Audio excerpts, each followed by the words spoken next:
पहले ज़माने में देखते थे कि हाँ हार्ट की प्रॉब्लम होती थी 50, 60, 70 के बाद हम सुनते थे कि किसी को कोई कार्डियक अरेस्ट हो रहा है, हार्ट अटैक आ रहा है। लेकिन आजकल बहुत ज़्यादा बढ़ गया है अब कोविड के बाद तो कि यंगस्टर्स जो हैं 20 साल के 30 साल के इस एज ग्रुप में भी सडन कार्डियक अरेस्ट हो रहे हैं। हार्ट एक बेसिकली मसल का ही ऑर्गन है। अगर आप बिल्कुल ही एक्सरसाइज करनी छोड़ देंगे तो आप अपने हार्ट को, अपनी बॉडी को और ज़्यादा वीक कर लेंगे। ओवरवेट पर्सन का हार्ट पे लोड एक्स्ट्रा रहता ही रहता है जी। ठीक है। दूसरा, ऐसे पेशेंट्स में कोलेस्ट्रॉल लेवल भी हाई रहते हैं, ट्राइग्लिसराइड भी हाई रहते हैं। मोस्टली कहीं ना कहीं उनको कोई दिक्कत रहती है जिसके कारण उनको दिक्कत आती है। ये आप 1 महीना करके देखिए और उसके बाद अपने कोलेस्ट्रॉल लेवल, लिपिड प्रोफाइल जो टेस्ट होता है वो करवा के देखिए, आपको ज़मीन आसमान का फ़र्क देखने को मिलेगा।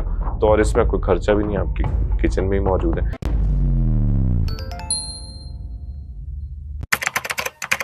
नमस्कार, D5 चैनल हिंदी देख रहे सभी दर्शकों का मैं विभोर चट्टा स्वागत करता हूं।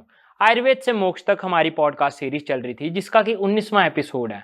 हमारे साथ मौजूद हैं हमारे senior Ayurvedic expert doctor Thakur मोक्ष आयुर्वेदा के founder doctor Navdeep Singh Thakur. Doctor Navdeep Singh Thakur, आपका बहुत बहुत स्वागत है D5 चैनल हिंदी में। D5 चैनल देख रहे सभी दर्शकों को नमस्कार।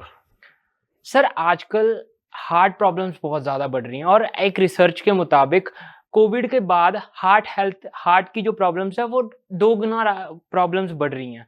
और हम आमतौर पर खबरें भी देख लेते हैं कि लोग चलते चलते लोगों को हार्ट अटैक आ रहा है, लोग जिम जा रहे हैं तो उनको हार्ट अटैक आ रहा है, लोग डांस कर रहे हैं तो भी उनको हार्ट अटैक आ रहा है। और एक तो अभी फिलहाल ही एक खबर आई थी शेफाली जेरीवाला की, जिसको कि कार्डियक अरेस्ट आ गया था। तो मैं हार्ट प्रॉब्लम्स के बारे में आज हम इस पॉडकास्ट में डिस्कस करेंगे। देखिए, हार्ट डिसीज़ जो है इसमें बहुत सारी प्रॉब्लम्स आती हैं, लेकिन हार्ट जो है बेसिकली हमारा वो ऑर्गन है जो एक सबसे मेन ऑर्गन जिसे कह सकते हैं, जिसका काम है हमारे ब्लड को सारी बॉडी में सर्कुलेट करना। ये कॉन्टिन्यूस, जब तक आप जीवित हैं तब तक ये पंप करता रहता है आपके पूरे शरीर में। जो ऑक्सीजनेटेड ब्लड है, जो प्योर ब्लड है, उसको पूरे बॉडी में कि हर ऑर्गन तक, हर टिश्यू, हर सेल तक उसे पहुंचाता है। आगे जो ब्लड वेजल्स हैं, आर्टरीज हैं, उनके थ्रू, जो नाड़ियां कह सकते हैं, उनके थ्रू आपके हर पार्ट तक पहुंचाता है। अब हार्ट डिसीज का मीनिंग क्या है? हार्ट डिसीज का मीनिंग ये है कि जो हार्ट की फंक्शनिंग है वो कहीं ना कहीं इम्पेयर हो गई है, खराब हो गया, आपका हार्ट अच्छे से फंक्शन नहीं कर पा रहा। उसमें बहुत सारी डिसीज आती हैं। अब इसमें जो हम मेजॉरिटी में देखें तो उसमें यह है कि हार्ट की फंक्शनिंग वीक होने के रीज़न पे हमें जाना चाहिए कि एक तो हार्ट एक मसल्स है, मसल्स का ग्रुप है, कार्डियक मसल्स होते हैं, उनसे हार्ट बनता है। तो जब वो मसल्स वीक हो जाते हैं तब हार्ट डिसीज होती है, तब उसकी फंक्शनिंग खराब होती है। या फिर जब हार्ट को ही अच्छा न्यूट्रिशन नहीं मिल पाता या उसकी ब्लड सप्लाई कम हो जाती है तो उसके कारण ये प्रॉब्लम्स आती हैं। या फिर हार्ट को अच्छे से ऑक्सीजन नहीं मिल पाती, या जैसे हार्ट है उसके 4 चैम्बर्स हैं, उनके अंदर कुछ वॉल्व होते हैं जिनके अलग अलग वॉल में ना जो ब्लड है वो सर्कुलेट करता है। ये सारा काम 1 सेकंड से भी कम समय में होता है। तो जब वो जो जिस सिस्टमेटिक होना चाहिए वो सिस्टमेटिकली नहीं होता, जहाँ पे ब्लड जाना चाहिए वहाँ से या तो बैक फ्लो करता है या कुछ ना कुछ उसमें डिस्टर्बेंस आ जाती है। तो ऐसी मल्टीपल काइंड ऑफ डिसीज होती हैं जिसके कारण हार्ट की प्रॉब्लम आती है। अब जैसे आपने पूछा कि आजकल हार्ट डिसीज क्यों इतनी ज़्यादा हो रही हैं। पहले ज़माने में देखते थे कि हाँ हार्ट की प्रॉब्लम होती थी 50, 60, 70 के बाद हम सुनते थे कि किसी को कोई कार्डियक अरेस्ट हो रहा है, हार्ट अटैक आ रहा है। लेकिन आजकल बहुत ज़्यादा बढ़ गया है अब कोविड के बाद तो कि यंगस्टर्स जो हैं 20 साल के 30 साल के 40, 20, मतलब इस एज ग्रुप में भी सडन कार्डियक अरेस्ट हो रहे हैं। बच्चे कोई जिम में कोई वर्कआउट कर रहा है, कोई डांस कर रहा है, कोई कई बार तो देखा कोई कोई स्टेज पे कोई कुछ एक्ट कर रहा है एंड सडनली कार्डियक अरेस्ट हो रहे हैं। तो रीज़न इसके पीछे बहुत हमें ध्यान देना पड़ेगा कि ऐसा क्यों हो रहा है। बिकॉज जो यूथ होता है ना, वो किसी भी समाज का मेन वर्किंग जो एसेट है वो है। तो अगर हमारा यूथ ही इतना ज़्यादा बीमार पड़ने लग जाएगा जिसके कारण सडन डेथ ही हो जाती है, तो आपके पास सोचने और करने के लिए कुछ बचता नहीं है इंस्टेंटली। तो रीज़न इसके ऊपर आते हैं। देखिए, रीज़न सबसे मेजॉरिटी की हम बात करें तो आहार और विहार है। आहार विहार में हम मेन बात करें हमारा जो खान पान और जो हमारा लाइफस्टाइल है। अब पहले सबसे पहले खान पान की बात कर लेते हैं कि देखिए किस खान पान की वजह से आपको हार्ट डिसीज हो रही है। जी। तो आप ये देखिए कि पिछले 10-15 साल में एक तरह से ना बहुत ज़्यादा एक क्रांति कह लीजिए, एक नेगेटिव क्रांति कह लीजिए, मैं क्रांति तो नहीं कहूँगा, सॉरी, मैं इसको कहूँगा कि भेड़ चाल कह लीजिए इसे, कि बहुत ज़्यादा भेड़ चाल हो गई है कि हम ब्रांड्स के पीछे भाग रहे हैं। जब से ये फ्री इंटरनेट का सिस्टम शुरू हुआ है, हर जगह सडनली फूड के वीडियोस आप देखिए, फूड के व्लॉगर्स के वीडियोस बहुत ज़्यादा चलते हैं, या किसी ब्रांड का प्रमोशन बहुत ज़्यादा चलता है। लोग पानी भी ब्रांड करके अलग अलग तरह से और अलग अलग प्राइसिंग करके बेच रहे हैं बॉटल्स में, राइट। एक जगह वो बॉटल 20 की होती है, दूसरी जगह किसी और ब्रांड से वही बॉटल 200 की होती है ना। कोई इंपोर्ट करके आ रहा है, कई मतलब अलग अलग चीज़ें हो रही हैं। सेकेंडली, आपका जो भी फूड है, पहले आप खेत से मंडी तक आता था, मंडी के बाद घर तक आता था। आजकल वो मंडी के बाद सीधा इंडस्ट्री में जा रहा है, वहां से पैकेजिंग हो रही है, फिर क्या हो रहा है, टीवी पे या सोशल मीडिया पे ऐड आ रही है आपके कि दिस इज द ग्रोसरी। उसको थोड़ा उस सोफिस्टिकेटेड बना के, उसको थोड़ा चमक दमक वाला बना के, अरे वो फूड है, उसे खाना है आपने, है ना। तो ये जो सारी चीजें हो रही हैं, तो आपका जो भी फूड आया वो इंडस्ट्री से प्रोसेस होके आया, ठीक है। आप नमक खा रहे हैं, वो प्रोसेस होके आ रहा है। आप चीनी खा रहे हैं, वो भी प्रोसेस होके आ रहा है। वैसे तो चीनी जो वाइट शुगर है वो तो खानी ही नहीं चाहिए, लेकिन प्रोसेस उसका यही है ना कि केमिकली प्रोसेस करेंगे, बहुत ज्यादा हीट अप करेंगे। नमक का है, अब सी सॉल्ट भी इतना बुरा नहीं है, लेकिन जब वो इंडस्ट्रियल प्रोसेस से जाता है, वो बहुत ज्यादा हीट अप किया जाता है उसे, तो उसमें सिर्फ सोडियम क्लोराइड के अलावा कुछ बचता नहीं है, तो वो क्या करता है, आपका बीपी बढ़ाता है। इसके साथ साथ अब तेल की बात करें, अब तेल क्या है, रिफाइंड आ रहा है। अब कुदरती जो तेल है हमारे, वो तो नेचर ने हमें दिए हुए हैं, सरसों का तेल है, तिल का तेल है, नारियल का तेल है, ऐसे बहुत सारे अन्य तेल होते हैं। लेकिन ये मार्केट में क्या चल रहा है, आप जितने भी चीजें देख लीजिए, जो पैक्ड फूड्स आ रहे हैं मोस्टली, उनके आप इंग्रेडिएंट्स पढ़ा कीजिए, अब देखिए 99% में लिखा होगा पाम ऑयल या वेजिटेबल ऑयल। तो वो सबसे निकृष्ट, जो सबसे, जिसको कहेंगे ना कि सबसे घटिया क्वालिटी की चीज जो आपको दी जा रही है। तो आप उस कल्चर में फंस गए जहां पे एक तो आप महंगी चीज खरीद रहे हैं, दूसरा आप उसको शो ऑफ कर रहे हैं। वो आपके ब्रेन के साथ खेल रहे हैं। देखिए इंडस्ट्रीज क्या कर रहे हैं, आपके दिमाग के साथ खेल रहे हैं, आपको मानसिक गुलाम बना दिया। आप एक्स्ट्रा पे करते हैं, फिर आप 4 लोगों में बताते हैं, आप सेल्फी लेते हैं, फोटो डालते हैं आपके, मैं जी इस फलाने रेस्टोरेंट में गया हूँ, वहाँ पे इतनी महंगी कॉफ़ी पी के आया हूँ, या इतना महंगा कुछ फास्ट फूड खा के आया हूँ, वहाँ का भी डालेंगे, जस्ट एक सोसाइटी को वो दिखाने के लिए कि मैं कितना रिच हूँ। बट आप देखिए एक मानसिक गुलाम हो गए, एक ब्रांड आपको कंट्रोल कर रहा है। वो पैसा का नुकसान जो हो रहा है उसको तो अगर आप इग्नोर कर दें, वो आप फिर कमा लेंगे, आप बहुत रिच भी हो सकते हैं, लेकिन जो हेल्थ का नुकसान कर दिया उसने, वो रिकवरेबल बहुत मुश्किल हो जाता है।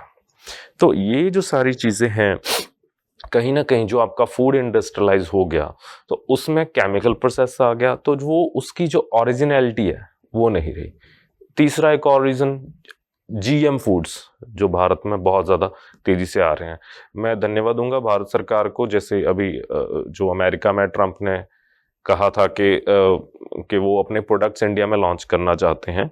अगर वो लॉन्च हो जाते तो भारत का जो फूड का सिस्टम है ना, जो हमारे देश का है और हमारे भारत के किसानों का, उनका बहुत ज़्यादा नुकसान हो जाता।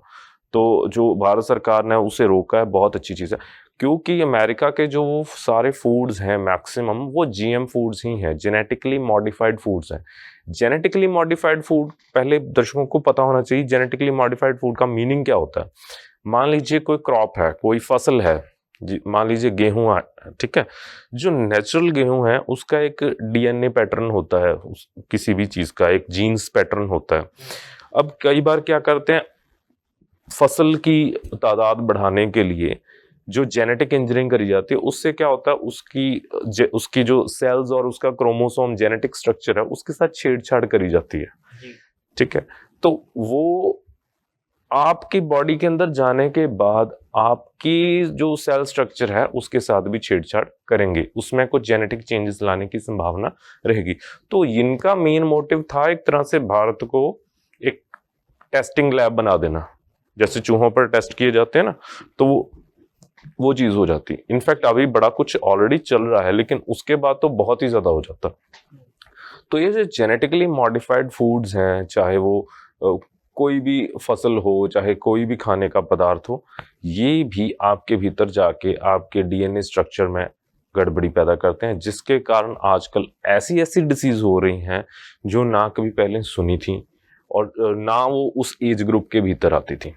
तो एक हमारा ये जेनेटिकली मॉडिफाइड फूड्स हो गए, इंडस्ट्रियल फूड हो गया, और तीसरा जिन लोगों को बहुत ज्यादा तला हुआ खाने की आदत होती है, जब आप बहुत ज्यादा फ्राइड आइटम्स खाएंगे, देखिए आयुर्वेद में जो छाती है, हृदय है, इसको कफ का स्थान माना जाता है। कफ, जैसे 3 दोष बताए थे ना, तो कफ का स्थान है।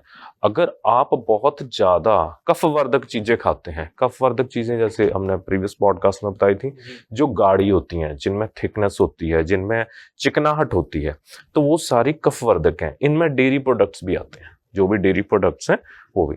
अब आप बहुत ज्यादा मीट इनटेक कर रहे हैं, अगर एक्सेसिव मीट इनटेक, इसमें भी रेड मीट का इनटेक स्पेशली, दूसरा आप बहुत ज़्यादा डेयरी प्रोडक्ट्स ले रहे हैं, तीसरा बहुत ज़्यादा तली हुई चीज़ें। तली हुई चीज़ें में भी जैसे आप डीप फ्राइड जो आइटम्स हैं जो बाजार में खा रहे हैं, वो एक ही तेल को कितनी बार, और एक तो वो भी बहुत निकृष्ट, बहुत घटिया दर्जे का तेल यूज़ करेंगे, और कितने दिन बाद उसे चेंज करेंगे। और जब तेल बार बार गर्म होता है और ठंडा होता है ना, तो उसमें ट्रांस फैट बन जाती है। तो वो हमारी हार्ट हेल्थ के लिए, हमारी आर्टरीज जो कि ऑक्सीजनेटेड ब्लड, जो हमारा प्योर ब्लड है, उसको आर्टरीज होती हैं जो हार्ट से प्योर ब्लड को हमारे बाकी के ऑर्गन्स तक लेके जाती हैं, राइट। तो उनमें क्या करता है, उनमें वो जमना शुरू हो जाता है। वो जमना शुरू हो जाएगा तो क्या होगा, वहां पे किसी भी प्रकार का, मतलब वहां पे एक तरह से रुकावट पैदा होगी। तो रुकावट पैदा होने के कारण क्या होगा कि हार्ट को भी जो ब्लड सप्लाई है वो कम मिलेगी, जिसके कारण आपको कभी भी हार्ट अटैक आ सकता है। कोई ना कोई वहां पर क्लॉट बन सकता है, थक्का जम सकता है, जिसके कारण अचानक से फिर आपको कहा जाता है कि स्टेंटिंग करवानी पड़ेगी या कुछ ऐसा अन्य कोई प्रोसीजर करना पड़ेगा। तो ये सारे जो रीजंस हैं, अब आपके डाइट में मैंने बता दिया, एक तो बहुत ज़्यादा डीप फ्राइड आइटम्स हो गई आपकी, ट्रांस फैट होगी, दूसरा आपके जो ये पाल्म ऑयल हो गए, वेजिटेबल ऑयल्स हो गए, तीसरा जो इंडस्ट्रियल फूड आप खा रहे हैं, जो पैकेट्स में आ रहा है इंडस्ट्री से, बहुत ज़्यादा ब्रांड ओरिएंटेड जो आप खा रहे हैं, तो ये जो सारी चीज़ें हैं, तीसरा कफवर्धक आहार, ये सारी आहार की चीज़ें हैं, ये सीधा सीधा आपकी हार्ट हेल्थ को खराब करते हैं, और वो फिर आपको सडनली किसी दिन हार्ट अटैक के रूप में मिल जाता है, और आप सडन कार्डियक अरेस्ट होने से पेशेंट की डेथ हो जाती है। तो उसके बाद करने और बचाने के लिए कुछ नहीं बचता है पेशेंट के पास। सर, ये तो आपने आहार के बारे में बता दिया कि आहार में हम कौन सी गलतियां करते हैं जिस वजह से हार्ट प्रॉब्लम्स आती हैं। अब हमें लाइफस्टाइल के बारे में बता दीजिए कि आमतौर पर एक आम इंसान ऐसी कौन सी गलतियां करता है जिस वजह से उसको हार्ट प्रॉब्लम्स होती हैं। जी हाँ, आयुर्वेद में आहार और विहार दोनों की बराबर जो है उसकी इम्पोर्टेंस है। तो विहार का मीनिंग होता है कि आप सुबह से लेकर सोने तक क्या आपकी आदतें हैं, कैसे आप उठते हैं, कैसा आपका बिहेवियर है, किस प्रकार से आप काम करते हैं, है ना, जो डेली रूटीन है, वो सारा कुछ उसके अंदर आ जाता है। अब इसका बहुत इंपॉर्टेंट रोल है। डाइट का तो है ही है, लेकिन अगर आपका ये लाइफस्टाइल खराब है, पुअर लाइफस्टाइल है, तो भी आप बीमारी के शिकार होते हैं, तो भी आपको हार्ट डिसीज होती है। अब ऐसी कौन सी चीजें, अब आप देखेंगे कि आप कर रहे हैं अपनी लाइफस्टाइल में डेली ये चीजें कि नहीं कर रहे। जो लोग रात को बहुत लेट सोते हैं, बहुत लेट सोते हैं, सुबह बहुत लेट उठते हैं, या फिर कुछ जो लोग नाइट शिफ्ट्स करते हैं, जिनकी नींद नहीं पूरी हो पाती और वो सडनली एकदम से उठते हैं बीच में अपने काम के लिए, है ना, ये लोग। तीसरा, जो लोग बहुत ज्यादा स्ट्रेस में रहते हैं, स्ट्रेस इज अ वेरी, मतलब स्ट्रेस तो इतना मेजर रोल प्ले करता है ना, जैसे आजकल सडनली जो यंगस्टर्स की डेथ हो रही है, आप देखिए, जो ये सब मोस्टली क्या हो रहा है, बड़े शहरों में हो रहा है। स्ट्रेस का रीजन क्या है? जाएंगे, किसी कंपनी में जॉब कर रहे हैं, जाते ही वहां फ्लैट ले लिया, महंगी गाड़ी ले ली, सब कुछ किस पे चल रहा है? ईएमआईज पे। जी। ईएमआईज पे चल रहा है। और फिर वहां का अगर कोई टॉक्सिक बिहेवियर होता है आपकी जॉब का, कुछ आप तो बंद गए, अब आप छोड़ नहीं सकते। एक ऐसी रैट रेस में फंस गए हैं जिसको आप छोड़ नहीं सकते, आपको वो करना ही पड़ेगा। फिर चाहे आप 10 घंटे काम करें, 12 घंटे करें, कितना भी करें, घर के भी कई स्ट्रेसफुल चीजें होती हैं। तो और नेचर से आप पूरा दूर हो जाते हैं। आप जी। कोई एक्सरसाइज नहीं कर रहे, बाहर रह रहे हैं, तो आप लेट नाइट ऐसे खाना खाएंगे, कोई ना कोई बाहर का मंगा के खाएंगे, जो खाना वही होगा जो मैंने पहले खाने को मना किया। ठीक है। जी। तो ये जो स्ट्रेस है, ये सब कॉन्शियसली आपकी बॉडी के सारे ऑर्गन्स को डैमेज करता है, कॉर्टिसोल लेवल्स को बढ़ाता है। अब इसमें क्या होगा, आपकी जो दिल की धड़कन है वो इम्पेयर हो जाती है। इम्पेयर इन द सेंस कि जो आपकी हार्ट की जो बीट है वो एक उसका एक सिंक्रोनाइज्ड, उसका एक नियमित बीट होती है। अगर वो बीट आपकी इम्पेयर हो जाती है, मान लीजिए बहुत डिले हो रही है, या बहुत फास्ट फास्ट हो रही है, या फिर इरेगुलर है, इरेगुलर के उसको इतने टाइम के बाद बीट करना है, वो उतने टाइम के बाद नहीं कर रही, वो उस बीट स्किप कर रही है, तो ये सारी चीजें पैल्पिटेशंस करती हैं। मतलब कई पेशेंट्स आते हैं, उनका होता है कि हाँ जी, हमें सोते टाइम ना ऐसे फील होता है कि छाती में जकड़ाहट हो रही है, या धड़कन तेज हो रही है, या फिर चलते फिरते सांस चढ़ रही है। तो ये जो सारी लक्षण है ऐसे पेशेंट्स में आने शुरू हो जाते हैं। तो लाइफस्टाइल में है, लाइफस्टाइल को आपको हेल्दी रखना पड़ेगा कि आप टाइम से उठिए, टाइम से आप नहाइए, और आपका एक डेली रूटीन ऐसा होना चाहिए जिसमें आपका जो स्ट्रेस लेवल है वो कम हो। अब स्ट्रेस लेवल को कम करने का तरीका है, आप कोई ना कोई हेल्दी रूटीन रखिए जिसमें आप फिजिकल वर्कआउट भी करें। फिजिकल वर्कआउट किसी भी तरह का आप कर सकते हैं, चाहे आप जिम जाइए, चाहे आप योग प्राणायाम कीजिए, मेडिटेशन कीजिए, जिससे आपका जो भी स्ट्रेस वाला एनवायरनमेंट है वो आपके भीतर ना जाए। देखिए, परिस्थिति अगर नाम भी बदल सके, आप मनस्थिति तो बदल ही लेंगे उससे, जी। कि आप उस स्ट्रेस से डील करना सीख जाएंगे, आप उसको अपने भीतर नहीं लेके जाएंगे ताकि वो आपके हार्ट को या आपके मन मस्तिष्क को खराब करे। तो जो कॉन्टिन्यूस बहुत ज्यादा सोचते रहते हैं, बहुत ज्यादा कोई उनके पास्ट में कोई ट्रॉमेटिक इवेंट हुआ है, कुछ ऐसा बुरा हुआ है जिसके बारे में वो डिप्रेशन में चले जाते हैं, या किसी चीज के बारे में ओवर थिंकिंग करते रहते हैं, तो ये भी रीजन रहता है जिसके कारण पेशेंट्स को हार्ट डिसीज होती हैं। या फिर पुअर लाइफस्टाइल, ब्रेकफास्ट ना करना, टाइम से ना करना, कभी भी खाना खा रहे हैं आगे पीछे, है ना, और डाइट अपनी स्किप कर रहे हैं, नींद अपनी स्किप कर रहे हैं, बहुत ज्यादा स्ट्रेस ले रहे हैं, या फिर एक्सेसिव वर्कआउट कर रहे हैं। एक्सेसिव वर्कआउट का भी बहुत बड़ा रीजन है। अब जिम्स में मोस्टली कार्डियक अरेस्ट हो रहे हैं, आप देख रहे हैं कि बंदा एक्सरसाइज कर रहा था, रनिंग कर रहा था, आई एम ट्रेडमिल पे भाग रहा था, या एकदम से हैवी वेट उठाया। तो इसमें कहते हैं अति साहस, अति साहस वर्जित, कि आपने अपनी क्षमता से ज्यादा भी वर्कआउट नहीं करना है। जी। देखिए, हार्ट ने ही पंप करना ना, तो एक दिन में आप बहुत ज्यादा स्ट्रांग नहीं बनेंगे। ये आपकी कंसिस्टेंसी की, आपको धीरे धीरे अभ्यास से ही आप स्ट्रांग बन सकते हैं।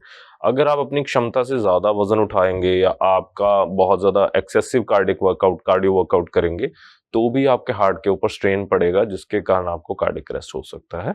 तो आपने अपनी समर्था के अनुसार ही, आयुर्वेद में कहते हैं अर्ध शक्ति व्यायाम, यानी कि आपकी जितनी ताकत है एक्चुअल में, जितना आप भाग सकते हैं, मान लीजिए आप 5 किलोमीटर भाग सकते हैं, तो आपने 2-2.5 किलोमीटर ही भागना है डेली एक्सरसाइज में। अगर आपकी क्षमता 100 किलो वजन उठाने की है, तो आप 50 किलो ही अपनी एक्सरसाइज में उठाइए। तो वो धीरे धीरे आपका जो स्ट्रेंथ है वो आपकी इंक्रीज करता जाएगा, और आपके जो ऑर्गन्स हैं उनके ऊपर किसी भी तरह का ओवरलोड नहीं करेगा, जिसके कारण आपको हार्ट डिसीज हो। तो ये कुछ रीजंस हैं डाइट के और लाइफस्टाइल के जिसके कारण आपको हार्ट डिसीज हो रही है। तो अगर आपका ऐसा डाइट और लाइफस्टाइल है तो अभी से बदल लीजिए। सर, हमने डिस्कस करा कि हमें क्या चीज़ नहीं करनी है। अब आप हमें ये बता दीजिए कि ऐसे कौन से सिम्पटम्स या लक्षण हमारे को पहले दिख जाएँगे, जिससे कि हमारे को एक अलार्मिंग साउंड हमारे दिमाग में हो जाए कि इसके बाद हमें चेकअप करा लेना चाहिए कि हमारे को हार्ट प्रॉब्लम्स हो सकती हैं? जी हाँ, कुछ सिम्टम्स जरूर रहते हैं, कुछ लक्षण जरूर रहते हैं जब भी आपको कोई डिसीज आपके अंदर पनप रही होती है। कई बार हम इग्नोर कर रहे होते हैं, खासतौर से यंगस्टर्स के, हमें लगता है कि ऐसा कुछ हो ही नहीं सकता। तो सडन कार्डियक अरेस्ट ना हो, तो उसके लिए ये कि आप पहले इन लक्षणों को ध्यान में दें। अगर आपके भीतर ऐसा कोई लक्षण आ रहा है तो डेफिनेटली आपको अपना हार्ट का चेकअप जरूर करा लेना चाहिए, कंसल्ट करा लेना चाहिए, और एक बार आप श्योर हो जाएं कि आपको हार्ट डिसीज है या नहीं है। जी। तो जो लक्षण है वो मेन सबसे बड़े ये हैं कि जो तो खास तौर से ओवरवेट लोग हैं वो पहले नंबर पे ही हैं कि हाँ, अगर आप बहुत ज्यादा मोटे हैं तो आपको जरूर कार्डियक चेकअप अपना करवा लेना चाहिए। ओवरवेट पर्सन का हार्ट पे लोड एक्स्ट्रा रहता ही रहता है। जी। ठीक है। दूसरा, ऐसे पेशेंट्स में कोलेस्ट्रॉल लेवल भी हाई रहते हैं, ट्राइग्लिसराइड भी हाई रहते हैं, मोस्टली कहीं ना कहीं उनको कोई दिक्कत रहती है जिसके कारण उनको दिक्कत आती है। तो एक तो अपना वेट ऑप्टिमम करें और दूसरा अपना चेकअप जरूर कराएं। सेकंड चीज, अगर आपको लक्षण आता है कि आप जरा सा भी कुछ वर्कआउट करते हैं, मान लीजिए आप सीढ़ियां चढ़ रहे हैं 2 फ्लोर और आपकी सांस फूल जाती है, आपको बैठना पड़ जाता है, आपका पसीना बहुत ज्यादा आता है आपकी बॉडी में और आपकी धड़कन बहुत तेज हो जाती है, तो ये भी एक बहुत बड़ा लक्षण है आपको हार्ट डिजीज होने का। तीसरा, अगर आपको नींद ही नहीं आती है बहुत ज्यादा, भी आप सो रहे हैं, आप बेड पे ही 1-2 घंटे आप करवट बदलते रहते हैं, आपको नींद नहीं आती, आप बहुत ज्यादा सोचते रहते हैं, स्ट्रेस लेते रहते हैं, कोई स्ट्रेस वाली बात हो जाती है, कोई किसी से वाद विवाद हो जाता है और आप 3-4 दिन तक उसी के बारे में सोच रहे हैं, या आपका बीपी हाई रहता है बहुत ज्यादा और आपकी धड़कन तेज बहुत रहती है। कि पेशेंट तो ऐसे हैं, कहते हैं हमारी धड़कन की आवाज हमारे कानों तक आती रहती है हर वक्त, तो ये इसको कहते हैं पैल्पिटेशंस। तो अगर ये सिम्टम है तो भी आपको हार्ट डिसीज होने का खतरा रह सकता है।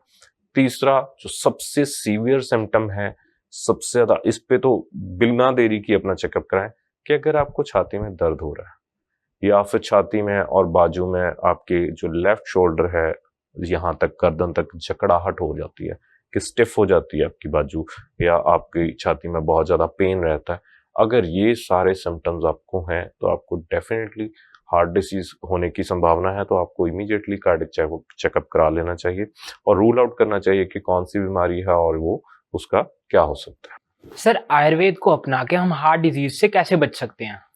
देखिए, आयुर्वेद का बहुत अहम रोल है हमारी हार्ट डिसीज में। जैसे मैंने बताया कि ये सारे जो डाइट है, लाइफस्टाइल है, ये सारा एक बहुत बड़ा रोल प्ले करता है आपकी हार्ट डिसीज का बनाने के कारण में। अब जब हो गई है तो अब क्या करना है? सबसे पहले हम बात करते हैं प्रिवेंटिव, फिर आते हैं क्योर के ऊपर। प्रिवेंटिव के आप फिट हैं, बिल्कुल ठीक हैं, अब आप अपने हार्ट हेल्थ को बेटर करना चाहते हैं कि आपको ऐसी कोई समस्या इन फ्यूचर में हो ही ना, तो हम क्या करें? सबसे पहले डाइट के ऊपर ही आते हैं कि आप अपना खान पान अच्छा रखिए।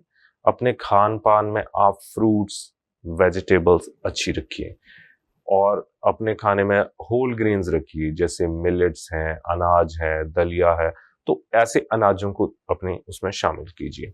बहुत ज्यादा कफवर्धक आहार ना करें, बहुत ज्यादा रेड मीट ना खाएं, बहुत ज्यादा डेयरी प्रोडक्ट्स भी ना खाएं, बहुत ज्यादा तला हुआ ना खाएं, इन चीजों का आपने ध्यान रखना है। तीसरा, एक अपना लाइफस्टाइल को बढ़िया रखना है, टाइम से उठिए, टाइम से अच्छा अपना ब्रेकफास्ट कीजिए, स्ट्रेसफुल इवेंट से बचिए, एक्सरसाइज कीजिए, योग प्राणायाम कीजिए, तो ये, और टाइम से सोइए।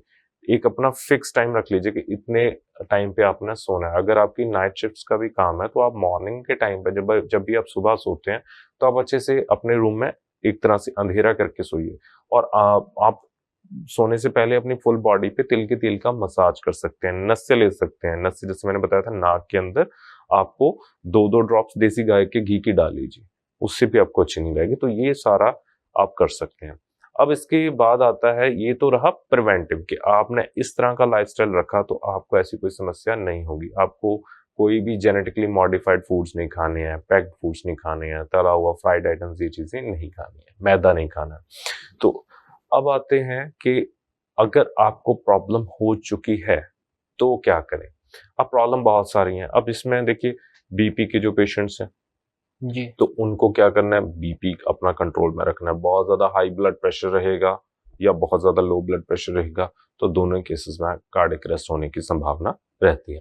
तो आपको अपने बीपी को ऑप्टिमम रखना है। आपका अगर बीपी बहुत ज्यादा हाई रहता है तो आप अपनी सॉल्ट इनटेक कम करेंगे, अपना नमक कम करेंगे। नमक में भी आप सेंधा नमक यूज करिए क्योंकि उसमें सोडियम लेवल कम होते हैं, तो आपके लिए अच्छा रहेगा। दूसरा, आप अपनी जो बीपी की मेडिकेशन है उसे टाइम से लीजिए, ठीक है। सेकेंडली, आपने क्या करना है, जो जो अपने कोलेस्ट्रॉल के, हाई कोलेस्ट्रॉल के पेशेंट्स हैं, हाई कोलेस्ट्रॉल को मैनेज करने के लिए तला हुआ आपको बिल्कुल नहीं खाना है। और मैं अब कुछ आपको बहुत अच्छी चीज बता रहा हूँ जो आपकी किचन में मौजूद है, जिससे आप अपने कोलेस्ट्रॉल को, अपनी हार्ट हेल्थ को बहुत अच्छे से कंट्रोल कर सकते हैं। एंड ये एक तरह से देखिए, अब कोई किसी को हार्ट डिजीज हो जाती है या कोई कार्डिक या फिर उसका कोलेस्ट्रॉल हाई रहता है, तो एलोपैथ में क्या किया जाता है, ब्लड थिनर्स जो कुछ मेडिसिन हैं जी। जैसे एस्पिरिन है, एटोरवेस्टैटिन है, ऐसी कुछ स्टैटिन या ब्लड थिनर ड्रग्स दी जाती हैं जो कि सारी जिंदगी पेशेंट को खानी पड़ती है। अब मैं कुछ ऐसे नेचुरल जो हर्बल ब्लड थिनर्स हैं आपके घर में मौजूद हैं वो बताने लगा हूं, तो पेन पेपर लेके नोट कर लीजिए। ये आपकी हार्ट हेल्थ के लिए बहुत अच्छा है। उनको लेने का तरीका भी मायने रखता है कि आप किस तरीके से ले रहे हैं।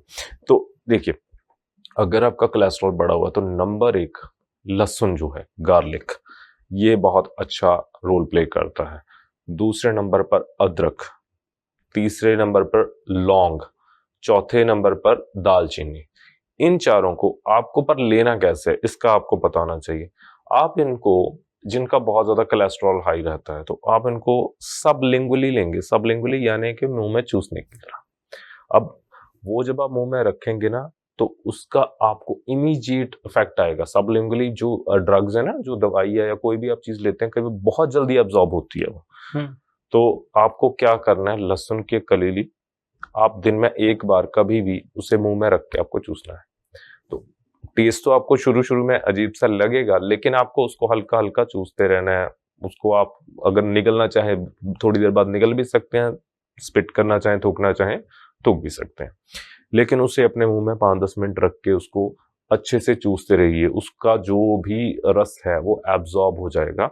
लहसुन के इतने चमत्कारिक इफेक्ट हैं कि हाइपोलिपिडेमिक बोला जाता है इसे, यानी कि आपकी जो कोलेस्ट्रॉल लेवल्स हैं उनको नॉर्मलाइज करता है, आपकी हार्ट की हेल्थ को बेटर करता है, आपके ब्लड को पतला करता है, वो गाढ़ा नहीं होने देता। क्योंकि गाढ़ा होगा तो वो आपकी आर्टरीज में ब्लॉकेज करेगा, क्लॉट का कारण बनेगा, जिससे हार्ट अटैक हो सकता है। तो ये एक बहुत अच्छा ब्लड थिनर है। दूसरा अदरक, तो आपको अदरक का 1 इंच का स्लिट छोटा सा काट लेना है, धो लेना है, उसे भी आप इसी तरह से मुंह में रख के चूस सकते हैं। तीसरा लौंग, चौथा दालचीनी। इन चारों को अब करना कब है, इनको आप ऐसा कर सकते हैं कि आप दिन में 2 ब्लड थिनर्स चुन लीजिए। जैसे आपने आज सुबह आप लहसुन ले लीजिए और शाम के समय आप लौंग ले लीजिए, और नेक्स्ट डे आपने क्या करना है, सुबह अदरक ले लेना है और शाम के समय दालचीनी ले लेनी है। तो ये ब्लड थिनर्स दिन में आपके 2 चले गए, इनको ऑल्टरनेट डे पे एक दिन छोड़ के दोनों को आप लेते रहिए। तो आप देखेंगे, आप 1 महीना करके देखिए और उसके बाद अपने कोलेस्ट्रॉल लेवल, लिपिड प्रोफाइल जो टेस्ट होता है वो करवा के देखिए, आपको जमीन आसमान का फर्क देखने को मिलेगा। तो और इसमें कोई खर्चा भी नहीं, आपकी किचन में ही मौजूद है। तो ये चीज आप करेंगे तो आप देखेंगे बहुत चमत्कारी रिजल्ट आएंगे और आपकी हार्ट की हेल्थ भी बेटर रहेगी। अब इसके बाद आते हैं जिनके हार्ट के मसल्स वीक हो गए हैं। अब विभोर, कई पेशेंट्स इसमें कई बार क्वेश्चन पूछते होते हैं कि हमारी तो जी हार्ट की प्रॉब्लम है, हम एक्सरसाइज कर सकते हैं, नहीं कर सकते हैं, जी। योग प्राणायाम कर सकते हैं, नहीं कर सकते हैं।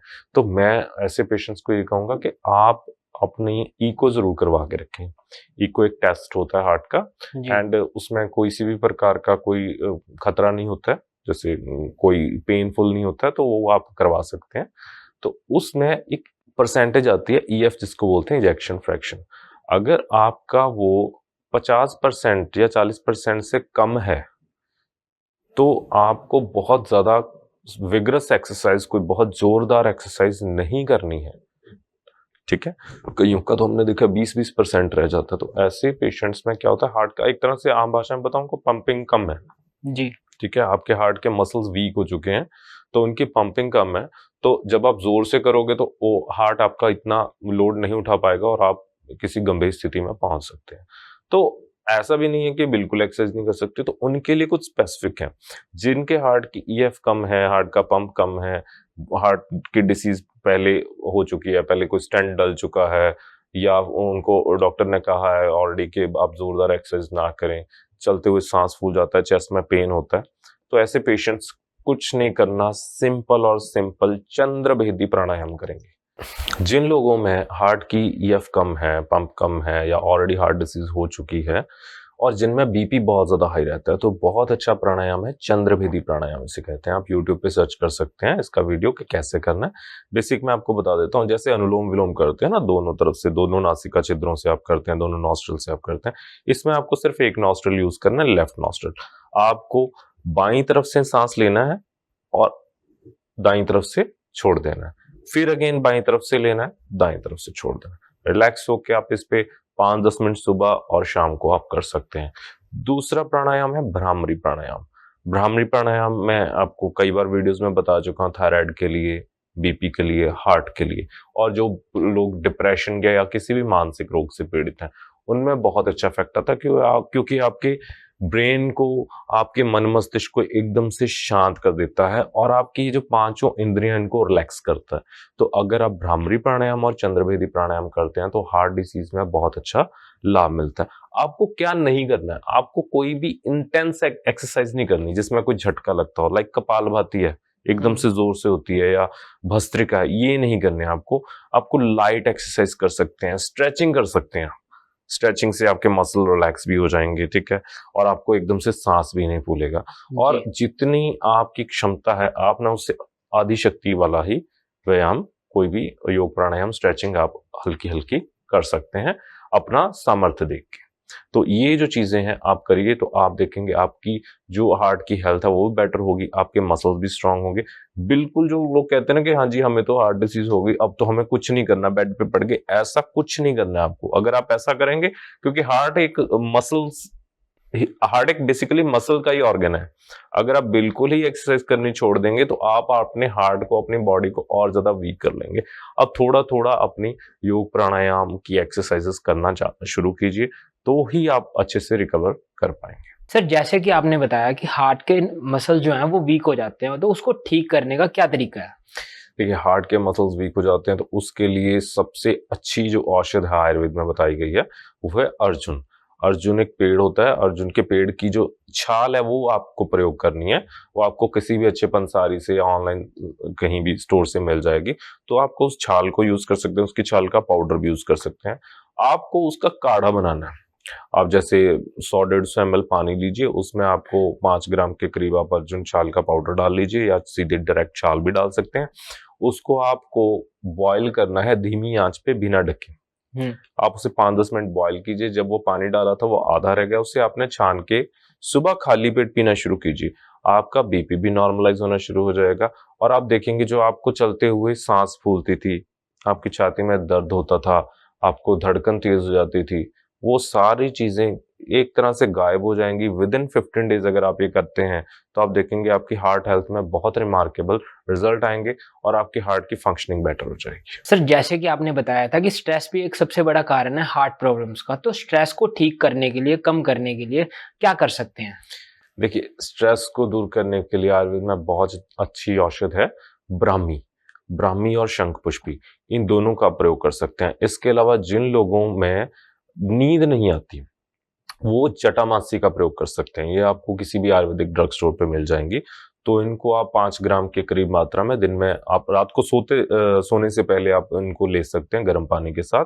आप ब्राह्मी का जूस भी ले सकते हैं, शंखपुष्पी का जूस भी ले सकते हैं, जटामासी का 5 ग्राम पाउडर भी आप ले सकते हैं। इनको आप गर्म पानी या गर्म दूध के साथ लीजिए। आप देखेंगे आपका माइंड रिलैक्स हो जाएगा, आपको नींद भी अच्छी आने लगेगी। और ये जो मैंने आपको तीनों औषधियां बताई हैं, ब्राह्मी, शंखपुष्पी और जटामासी, ये कोई एडिक्टिव ड्रग्स नहीं है। जैसे नींद की गोली होती है ना, एक बार खानी शुरू कर दो तो फिर आपको उसके बिना नींद नहीं आती है। तो ऐसा कुछ नहीं है, आप इसको लेना शुरू कीजिए, धीरे धीरे आपको अच्छी जब बेटरमेंट हो जाएगी आप इनकी डोज कम करके इनको बंद भी कर सकते हैं, और ये आपकी ब्रेन की फंक्शनिंग को बेटर करेंगी, आपकी याददाश्त को बढ़ाएंगी। और स्ट्रेस जो होता है, जो ऑक्सीडेटिव स्ट्रेस हो जाता है हमारी बॉडी में, स्ट्रेस के कारण आगे हार्ट डिसीज होती है, तो वो आपकी हार्ट डिसीज को भी प्रोटेक्ट करती है। तो जो लोग बहुत ज्यादा स्ट्रेस में रहते हैं, जिनका वर्कलोड बहुत ज्यादा रहता है, बहुत ज्यादा काम के प्रति चिंतित रहते हैं, तो उनको तो ब्राह्मी और शंखपुष्पी को तो डेली ले ही लेना चाहिए। और जिनको नींद ना है वो जटामासी का प्रयोग शुरू करें। जी सर, जो मोटापे के शिकार है, जिनका ओवरवेट है, वो अपने हार्ट को स्ट्रॉन्ग करने के लिए, हेल्दी करने के लिए और अब वेट कम करने के लिए क्या कर सकते हैं? जी हाँ, जो लोग बहुत ज्यादा मोटापे के शिकार हैं, वो ऑलरेडी बीपी, शुगर उनको होने की संभावना ज्यादा रहती है, हार्ट डिजीज होने की संभावना रहती है। तो देखिए, अपने वेट को नॉर्मलाइज करना बहुत ज्यादा जरूरी है। तो इन लोगों में दिक्कत ही रहती है कि इनको भूख बहुत ज्यादा लगती है, खाते हैं और अनमाइंडफुल ईटिंग करते हैं, इनको पता नहीं चलता क्या खाना है। फिर पैक्ड फूड्स भी चल रहे हैं, फास्ट फूड भी चल रहा है, मैदा भी चल रहा है। तो जैसे मैंने पहले बताया, लाइफस्टाइल का ध्यान रखें, आहार का ध्यान रखें, आपको ऐसा कुछ नहीं खाना जो आपके वेट को और ज्यादा बढ़ाए। दूसरा, अपनी अनाजों को बदल लीजिए। फिर मैं कुछ ऐसे अनाज बता रहा हूँ जिनको अगर आप तीनों टाइम खाएं, पेट भर के भी खाएं, तो भी आपका वेट जो है वो ऑप्टिमम रहेगा, कम होना शुरू हो जाएगा। इनफैक्ट जो ज्यादा मोटे लोग हैं, तो आप अपनी डाइट में गेहूं को, चावल को, मैदे को टोटल बंद कर दीजिए, ग्लूटेन को पूरा बंद कर दीजिए, दूध से बने प्रोडक्ट्स को पूरा बंद कर दीजिए, मीट को, जो भी एनिमल प्रोडक्ट्स हैं, अंडे हैं, मीट है, इन सबको बंद कर दीजिए। आपको क्या लेना है? सुबह फ्रूट्स लेने हैं, दोपहर को सलाद खाना है, जूसेस ले सकते हैं, जूसेस भी जो आप खुद बनाएं, ना कि पैकेट वाले, क्योंकि उनमें शुगर कंटेंट रहता है। अनाजों में आप मिलेट्स को लेना शुरू कीजिए। मिलेट्स कौन सा लेना है? आपके लिए सबसे अच्छा मिलेट रहेगा कोदरा, जी। कुटकी और कंगनी। ये जो तीनों क से बताए मैंने, कोदरा, कुटकी और कंगनी, ये 3 मिलेट्स को आपको लेने का तरीका यह है कि आप इनको अल्टरनेटिव पे लेंगे। जैसे आज आपने कोदरा खाना, तो आज आपने कोदरा ही खाना है, अगले दिन कुटकी खा लिया, थर्ड डे आपने कंगनी खा लिया। इनको ऐसे रोटेशन पे रखते रहना है। और इनको बनाने का तरीका यह है कि इनको आप जब लें, एक तो अनपॉलिश लें मिलेट्स को, और जब आपने लेना है, एक पर्सन के लिए मान लीजिए 1 कटोरी आपने खानी है एक टाइम पे, तो आपको 6-7 घंटे पहले उसे भिगो के रखना पड़ता है। 2-3 बार तो पहले अच्छे से वॉश कर लीजिए उसे। वॉश करने के बाद उसे 6 गुना या 8 गुना पानी में भिगो के रख लीजिए। फिर उसी पानी में उसे बॉईल करना है किसी स्टील के बर्तन में। प्रेशर कुक नहीं करना है, एल्यूमिनियम के बर्तन में नहीं बनाना है। उनको जैसे चावल बन जाते हैं ना, जैसे चावल की तरह बन जाएंगे।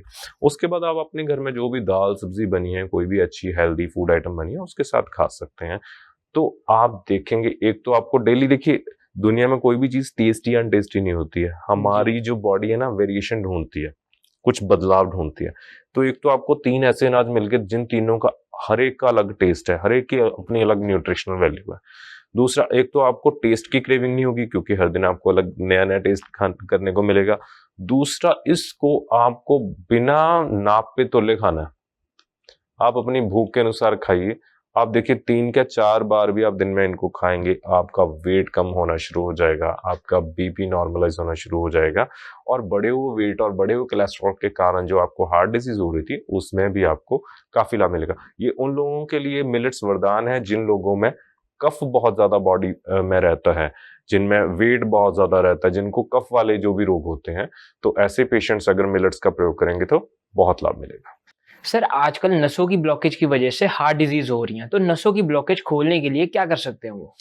देखिए, नसों की ब्लॉकेज खोलने के लिए सबसे पहले तो आपको ध्यान रखना है कि आपने कफवर्धक आहार विहार नहीं करना है, जिनके कारण भी आपके अंदर एक्सेसिव कफ एकम्युलेट करता है। जैसे डेयरी प्रोडक्ट्स ना खाएं, मीट वाले कोई प्रोडक्ट ना खाएं, कुछ फ्राइड आइटम्स ना खाएं, मैदा ना खाएं। तो ये सारी चीजें जो है ना, ये एकम्युलेट होती हैं आपकी ब्लड वेसल्स में, और वहां पर जाके ब्लॉकेज पैदा करते हैं, जिसके कारण क्लॉट बनने की संभावना रहती है, कोई कार्डियक अरेस्ट होने की संभावना रहती है। अब आते हैं, अगर ब्लॉकेज हो चुकी है तो हम उसे कैसे सॉर्ट कर सकते हैं, या फिर हम कैसे, क्या ऐसी चीजें करें जिनसे आपको ब्लॉकेज हो ही ना। तो कुछ ऐसी आयुर्वेदिक औषधियां हैं जो आपके घर में, आपके किचन में मौजूद हैं। इनको आप अगर डेली रूटीन में शामिल करते हैं तो आप देखेंगे बहुत अच्छे रिजल्ट्स आ रहे हैं। सबसे एक नंबर पर है लहसुन। आप लीजिए, लहसुन एक हाइपोलिपिडेमिक ड्रग है, एक ऐसी औषध है जो आपके कोलेस्ट्रॉल को नॉर्मल रखती है। ये नेचुरल ब्लड थिनर है। ब्लड थिनर्स दिए जाते हैं ना पेशेंट्स को जिनको भी ब्लॉकेज हो जाती है, जी। कि हाँ जी, खून पतला करने के लिए दवाइयां, उनमें एस्पिरिन खा रहे हैं, टॉर्वेस्टेटिन और भी कई अन्य तरह की दवाइयां हैं। तो अगर आप ये लेना शुरू कर देते हैं लहसुन, अब लेने का तरीका बहुत मायने रखता है कि कैसे लेना। सबसे स्ट्रॉन्गेस्ट वे जो है, सबसे ताकतवर वे है कि आप लहसुन की कली लीजिए, उसे धोइए, उसका मुंह में रख लीजिए और उसे बस चूसना शुरू कर दीजिए। सिंपल। उसे 5-10 मिनट रखना है। अब आप कहेंगे, हाँ जी सर जी, हमें तो टेस्ट नहीं अच्छा आ रहा, तो टेस्ट को इग्नोर कीजिए। अगर आपको हार्ट डिसीज है, ठीक होना चाहते हो, आपको ऐसे ही लेना पड़ेगा इसे। तो आप देखेंगे बहुत जल्दी इफेक्ट आना शुरू हो जाएगा आपको इसका। आप मुंह में रखिए, जब वो उसका असर खत्म हो जाए, आप उसे स्पिट भी कर सकते हैं, खा भी सकते हैं, आपके ऊपर है ये। दूसरा, इसी तरह से आपको नेक्स्ट डे लेना है अदरक का स्लिट। 1 इंच का टुकड़ा आप तकरीबन उसका लीजिए, धोइए, उसको मुंह में रख लीजिए। तो आपको लहसुन और अदरक को अल्टरनेट सुबह के समय लेना है।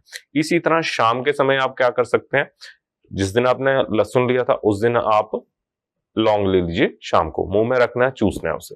और इसी तरह जिस दिन आपने अदरक लिया नेक्स्ट डे, तो उसी दिन शाम के समय आपने दालचीनी का एक टुकड़ा मुंह में रख के चूसना है। आप इसको करना शुरू कर दीजिए, 1 महीने बाद अपनी कोलेस्ट्रॉल की रिपोर्ट देख लीजिए, आप देखेंगे बिल्कुल नॉर्मलाइज होना शुरू हो गई है, पहले से कम हो गई है।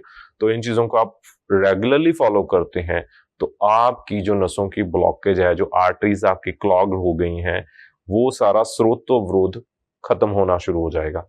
इसके अलावा अर्जुन छाल जो होती है, अर्जुन छाल का आप काढ़ा लेना शुरू कीजिए।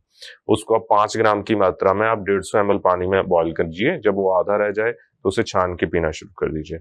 आप देखेंगे आपके कोलेस्ट्रॉल लेवल तो कम होंगे ही होंगे, आपकी जो कार्डियक मसल्स हैं उनकी एफिशिएंसी बढ़ेगी। जिन पेशेंट्स की ईएफ कम होती है, इको रिपोर्ट में आता है कि 20% रह गई है, 30% रह गई है, वो जरा सा चलते हैं उनको छाती में दर्द होता है, सांस चढ़ती है, डॉक्टर ने भी मना किया किसी भी तरह की एक्सरसाइज करने को, तो अगर वो अर्जुन छाल का काढ़ा लेते हैं तो उसमें बहुत अच्छे रिजल्ट्स आएंगे।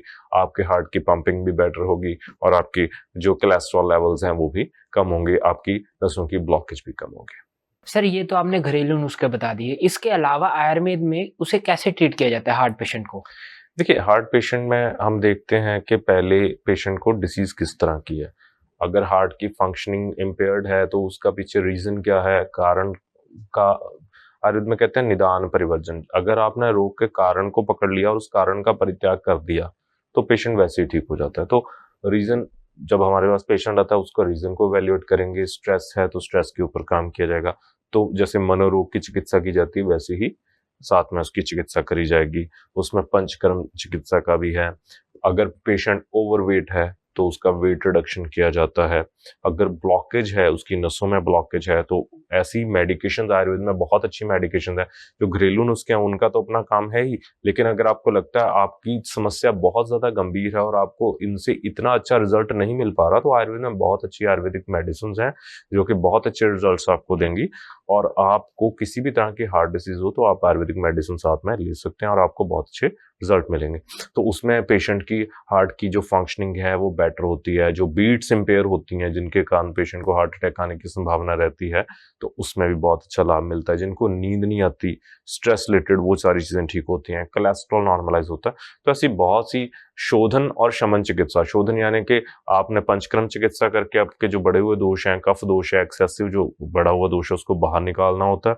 और शमन चिकित्सा में आयुर्वेदिक मेडिसिन जिनसे कि आपके हार्ट की फंक्शनिंग को बेटर करते हैं, उसकी मसल्स को स्ट्रेंथन अप करते हैं कि अपना काम बहुत अच्छे से करे। तो जब ये सारी चीजें करते हैं, आहार विहार ठीक करते हैं, स्ट्रेस पे काम करते हैं और सही आयुर्वेदिक मेडिसिन देते हैं, तो डेफिनेटली पेशेंट की जो रिकवरी है बहुत अच्छी होती है और किसी भी तरह के हार्ट डिसीज हो पेशेंट को बहुत अच्छा बेनिफिट मिलता है। सर अगर कोई हार्ट पेशेंट है वो आपसे संपर्क करना चाहता है तो कैसे कर सकता है?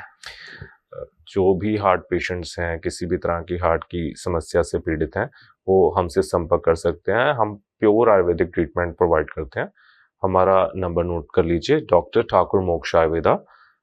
हमारा नंबर है 8837710050। आप हमसे ऑनलाइन भी कंसल्ट कर सकते हैं। सर आपने बहुत महत्वपूर्ण जानकारी दी, आप हमारे साथ जुड़े, आपका बहुत बहुत धन्यवाद। Thank you.